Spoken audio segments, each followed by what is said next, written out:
भोजपुरिया भौजी गोड़ छुके गोड़ लागतानी। त कैसन मानी रहुआ लोग? आशीर्वाद बा, प्यार बा, दुलार बा आपो लोग के हमरा पर, हमरो आप लोग पे। तो जैसे कि आप लोग जाना तानी कि छठ माता के त्योहार आ गई बा, 20 तारीख के छठ है। वही उपलक्ष्य में आप लोग के एक छोट सा गाना सुनाओ तानी।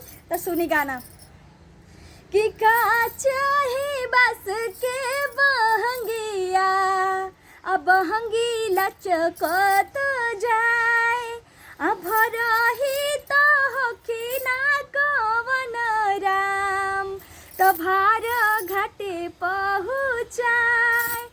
का चाहे बस के बहंगिया बहंगी घाटे पहुँचाए।